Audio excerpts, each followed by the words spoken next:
अस्सलाम वालेकुम, मैं हूं मंसूर अहमद कुरैशी और आप देख रहे हैं मेरा नया वीलॉग। तो जनाब वज़ीर आज़म मियां मोहम्मद शहबाज शरीफ साहब ने किंग चार्ल्स की ताजपोशी की तकरीब में मेला लूट लेने के बाद और इमरान खान साहब के सीने पे मूंग दलने के बाद अपने बड़े भाई और मुस्लिम लीग नून के कायद मियां नवाज शरीफ साहब से लंदन में मुलाकात की। मियां नवाज शरीफ साहब और वज़ीर आज़म मियां मोहम्मद शहबाज शरीफ साहब के दरमियान मुलाकात में अदलिया और हुकूमत के दरमियान कशीदगी समेत सियासी और मौशी सूरत हाल पर भी गुफ्तगू की गई। मुलाकात के बाद वज़ीर आज़म मियां मोहम्मद शहबाज शरीफ साहब ने मीडिया से भी गुफ्तगू की। मीडिया से गुफ्तगू करते हुए वज़ीर आज़म मियां मोहम्मद शहबाज शरीफ साहब का कहना था कि पार्लियामान का इस्तेहकाक और आईनी इख्तियार का हर सूरत तहफ़्फ़ुज़ करेंगे। पार्लियामेंट अपने दायरे में रहकर अपना हक मनवाएगी। वज़ीर आज़म मियां मोहम्मद शहबाज शरीफ साहब का मजीद कहना था कि साबिक़ चीफ जस्टिस साकिब निसार ने नवाज शरीफ साहब को नाअहल करने में अहम किरदार अदा किया और झूठे और बेबुनियाद इल्ज़ामात पर नवाज शरीफ को नाअहल किया। साकिब निसार ने दिन रात सो मोटो का इख्तियार इस्तेमाल किया और उन्होंने अवामी मफाद के किसी केस पर सो मोटो नहीं लिया। उनका मजीद कहना था कि साकिब निसार साहब का एक ही मकसद था कि नवाज शरीफ साहब को किसी न किसी तरह नाअहल किया जाए और उनको इलेक्शन में हरवा कर इमरान खान को वजारत उज़्मा के ओहदे पर बिठाया जाए। और बात भी बिल्कुल ठीक है कि साबिक़ चीफ जस्टिस साकिब निसार साहब ने इमरान खान साहब के हक में चीफ जस्टिस ऑफ पाकिस्तान होते हुए जिस तरह इलेक्शन कैंपेन चलाई, शेख रशीद साहब की चलाई, उनके हलके में गए, वोट नहीं मांगे, बस बाकी तो सब कुछ ही कर लिया उन्होंने।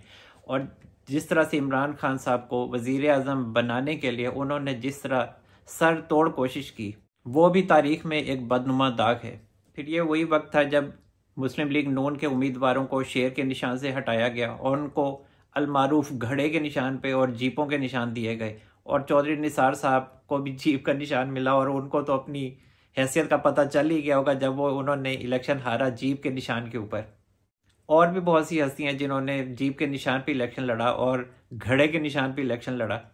तो अब वो ना घड़ा है और ना ही जीप है, अब सिर्फ मियां नवाज शरीफ का ही नाम है और वो घड़े वाले और जीपों वाले गायब हैं। वज़ीर आज़म मियां मोहम्मद शहबाज शरीफ साहब का मजीद कहना था कि अब ऑडियो लीक्स ने भी तमाम किरदारों को बेनकाब कर दिया है और साकिब निसार के बेटे नजम साकिब की भी ऑडियो लीक हो गई है। उनका मजीद कहना था कि अब भी कोई शक रह जाता है कि साजिश नहीं हो रही, साजिश अब भी हो रही है और इमरान खान साहब को दोबारा इक़्तिदार में लाने की कोशिश की जा रही है। जब पीडीएम ने हुकूमत संभाली थी तो उस वक्त साजिश का दौरा था और 2035 का प्लान उस वक्त भी जारी सारी था। बाजवा साहब जो थे वो तो उस प्लान में से निकल गए थे, लेकिन वो शायद कहीं ना कहीं अपनी एक्सटेंशन के चक्कर में थे, उनको अपना मफाद अजीज था। अच्छा, इन लोगों का आपस में जो है ना कोई प्यार मोहब्बत नहीं होती, इनका आपस में मफाद होता है। और इमरान खान साहब के साथ भी जो भी जजेस हैं जो उनके साथ हैं, जो उनकी सहूलत कारी कर रहे हैं, इनकी भी आपस में कोई मोहब्बत नहीं है, इन सब के आपस में मफाद हैं। इन सबको शेयर मिलेगा कि अगर ये साजिश खुदा ना खास्ता कामयाब होती है, लेकिन इंशाल्लाह अब ये साजिश कामयाब नहीं होने वाली और इमरान खान साहब तो अब धक्के ही खा रहे हैं। कभी कहते हैं कि मैं चीफ जस्टिस ऑफ पाकिस्तान साहब के साथ इजहार यकजहती के लिए बाहर निकल रहा हूँ और चीफ जस्टिस उमरता बंदयाल साहब से इजहार यकजहती करते हुए उन्होंने एक रैली भी खैर से निकाली है। और जिस तरह उन्होंने शहबाज शरीफ साहब के हवाले से इतनी जेलसी का इजहार किया कि शहबाज शरीफ तुम लंदन में क्या कर रहे हो। अरे भाई, ये भी कोई सवाल है कि शहबाज शरीफ तुम लंदन में क्या कर रहे हो। भाई, वजीर आजम शहबाज शरीफ साहब को लंदन में किंग चार्ल्स की ताजपोशी की तकरीब में जिस तरह वीआईपी प्रोटोकॉल मिला, उसने तो इमरान खान साहब के तोते ही उड़ा दिए। इमरान खान साहब को तो तवक्को ही नहीं थी कि उनके साबका ससुराल में वजीर आजम शहबाज शरीफ साहब को इतना प्रोटोकॉल मिलेगा, इतनी इज्जत मिलेगी। इतनी इज्जत तो कभी इमरान खान साहब को नहीं मिली। इमरान खान साहब, अब आपके हाथ में कुछ नहीं है, अब आपके सर पर सिर्फ एक बाल्टी है और अब आप उसके साथ खेलें, उसको सर के ऊपर रखें या हाथ में पकड़ लें, आपका कोई मुस्तकबिल नहीं है सियासत का। दूसरी अहम खबर यह है कि पाक चीन वज़राए खारजा स्ट्रेटजिक डायलॉग का चौथा दौर हुआ है, जिसमें सियासी, स्ट्रेटजिक, इक़्तिसादी, दिफाई, सलामती, तालीमी और सकाफती शोबों समेत दो तरफा ताल्लुकात और ताउन के तमाम दायरा-कार का जायजा लिया गया। चौथे दौर के बाद जारी एलामिये में कहा गया कि पाकिस्तान और चीनी वज़राए खारजा ने स्ट्रेटजिक डायलॉग की मुश्तरका तौर पर सदारत की, जिसमें सियासी, स्ट्रेटजिक, इक़्तिसादी और दिफाई सलामती समेत दीगर शोबों में दो तरफा ताल्लुकात समेत बाहमी दिलचस्पी के इलाकाई और आलमी उमूर पर तबादला ख्याल किया गया। एलामिया के मुताबिक फ्री कैन ने 2023 में सी पैक की एक दहाई की तकमील का खैर मकदम करते हुए सी पैक को बेल्ट एंड रोड इनिशिएटिव की एक रोशन मिसाल के तौर पर सराहा। गवादर में फ्रेंडशिप हॉस्पिटल और न्यू गवादर इंटरनेशनल एयरपोर्ट समेत मुख्तलिफ मनसूबों पर पेशरफ्त का जायजा लिया गया, जबकि गवादर की आला मियार की बंदरगाह और इलाकाई तिजारत और राब्तों का मरकज बनाने के अज़म का भी इयादा किया गया। आजकल चाइना के वज़ीर ख़ारजा पाकिस्तान आए हुए हैं और इसी वजह से इमरान खान साहब को थरथली मची हुई है। जब भी चाइना का कोई आला ओहदेदार पाकिस्तान आता है या आने का ऐलान करता है, इमरान खान साहब सड़कों पर निकल जाते हैं। या तो वो रैलियां करते हैं या फिर वो धरने करते हैं। अब वो दोबारा से रैली कर रहे हैं, जबकि बहाना वो ये बना रहे हैं कि वो चीफ जस्टिस उमर अता बंदयाल साहब के साथ इजहार यकजहती कर रहे हैं। असल में ये बात नहीं है। असल में वो अमेरिका को पैगाम दे रहे हैं कि ये देखें, मैं आपका अच्छा बच्चा हूँ और अगर आपने मुल्क को डिस्टेबलाइज करना है तो मैं हाजिर हूँ। आप मुझे कहें, मैं करने के लिए तैयार हूँ। लेकिन इमरान खान साहब को करने कौन देगा? इमरान खान साहब ये तकरीर कर लेंगे। और रैली में जो इमरान खान साहब ने तकरीर की वो बिल्कुल फोकी तकरीर थी। उस तकरीर का कोई मकसद नहीं था। और इमरान खान साहब ने जो डायलॉग मारा कि शहबाज शरीफ तुम लंदन क्या करने गए हो, तो वो भी जेलसी की आला मिसाल थी जो इमरान खान साहब तपे हुए अंदाज में ये डायलॉग मार रहे थे।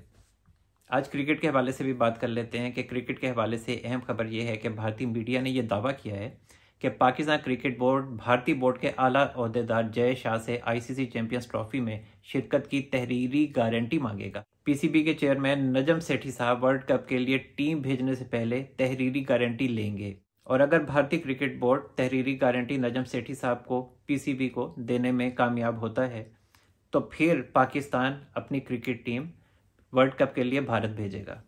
हुकूमत ने प्रैक्टिस एंड प्रोसीजर बिल के खिलाफ दरखास्तें मुस्तरद करने की सुप्रीम कोर्ट में इस्तदा कर दी है। दरखास्त में ये मौक़िफ़ इख्तियार किया गया है कि कानून के खिलाफ दरखास्तें इंसाफ के अमल में रुकावट डालने की कोशिश हैं और दरखास्त गुजारों की कानून को चैलेंज करने में नीयत भी साफ नहीं है।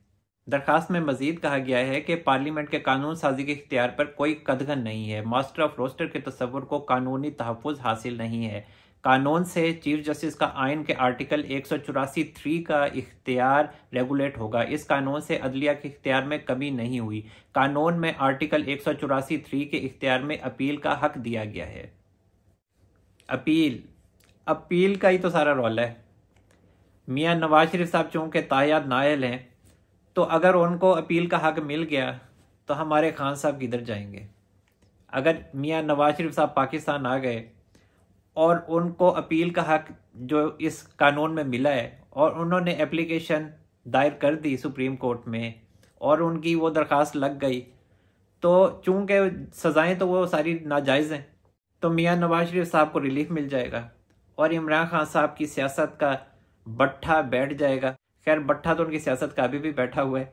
इसी वजह से वो खुद ज़मान पाक बैठे हुए हैं, ज़मान पाक के हो गए हैं और बाहर जब निकलते हैं तो सर पे बाल्टी लेकर निकलते हैं। ये भी कोई ज़िंदगी है कि शर्मिंदगी है? अब खान साहब कह रहे हैं कि अब अगर 14 मई तक इलेक्शन ना हुए तो हम सड़कों पे होंगे। तो खान साहब शौक से अब सड़कों पे हों, आपको किसने मना किया है? आपको सिक्योरिटी भी देंगे, आपको खाना भी देंगे, पीना भी देंगे और बस आपने सड़कों पे रहना होगा। सख्त गर्मी आ रही है, कड़कती धूप होगी और फिर मज़े ही मज़े होंगे। जब आप सर पे बाल्टी रख के तकरीरें करेंगे तो क्या ही समा होगा। पहले तो आपसे ये सवाल पूछा जाना चाहिए कि आपको क्या ज़रूरत थी? आपको किसने कहा था कि आप पंजाब की और केपीके की असेंबलीज तोड़ दें? आपको पंजाब के साबिक वज़ीर आला चौधरी परवेज़ इलाही साहब ने लाख समझाया कि खान साहब असेंबलीज ना तोड़ें, लेकिन आपके सर पे जूं तक नहीं रेंगी थी।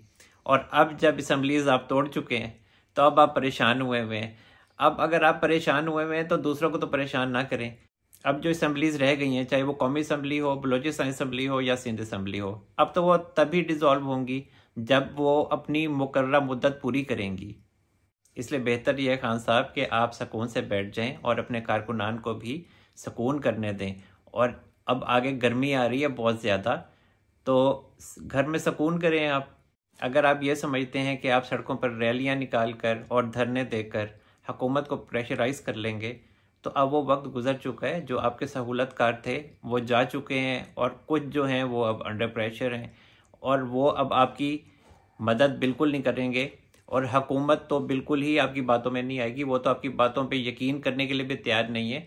तो इस वजह से मेरा ख्याल यही है कि आप सुकून करें और इलेक्शन का इंतज़ार करें। अब तक के लिए इतना ही। मंसूर अहमद कुरैशी को इजाज़त दीजिए। अपना बहुत सारा ख्याल रखिएगा। अल्लाह हाफिज़।